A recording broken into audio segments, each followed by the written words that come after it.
I think I was probably the most awkward junior high schooler in the history of the human race. That's what I feel like.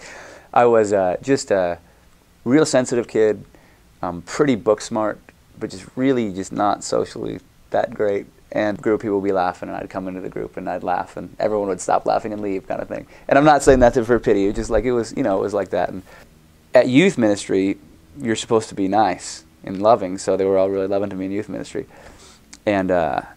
And then they, you know, they'd go to school, and like some of them were really nice people, and I totally understand this. But you know, they'd be like, they wouldn't want to talk to me at school because it totally drops the cool factor for them. And it was so, and of course I'm a sensitive kid, so I'm getting this, and I'm feeling this with that. And I remember one time, and so I went to youth, and you know, it's fine, but you know, it was painful as a kid when you look for all your acceptance and everything comes from, you know, your friends liking you or girls thinking you're cool or whatever, and having everyone just like it really clear that they don't want anything to do with you. I remember I went back to the youth ministry one time, and I said something just trying to be funny or something like that, and it was just so socially inept and ridiculous.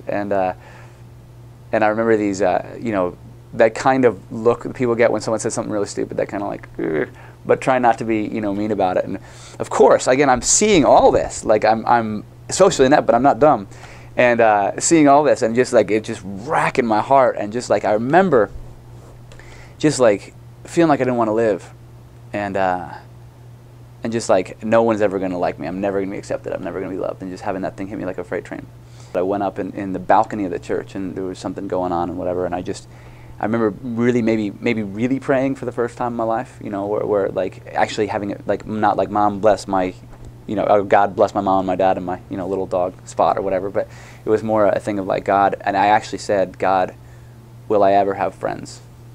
You know, that was what it was. It was like, is there anyone ever going to care about me? And it was so funny because for the first time in my life I heard God. And he didn't say, you know, accept me as your Lord and Savior. He didn't say any of that stuff. He just said, yeah, you're going to have friends. And I remember it was like that, just that word that God knew exactly what I needed, that word took me from despair to, okay, I can do this. I had been to many meetings and heard about Jesus many times and had the opportunity to pray many times, but I actually, for me, I was just me in my attic, and I was just praying one day, and I was like, I want to do this, and I gave my heart to the Lord, said yes to God in my attic by myself. So many people have come into my life who are my brothers and my sisters and love Jesus and like really I like to hang out with, and but it's not the most important thing to me. You know, the most important thing is my relationship with this God, who is the best friend that I've ever had and the only one who's never let me down. He really is. He was a friend when I had no friends, and he loved me when I felt like no one loved me, and he's the best friend that I ever had.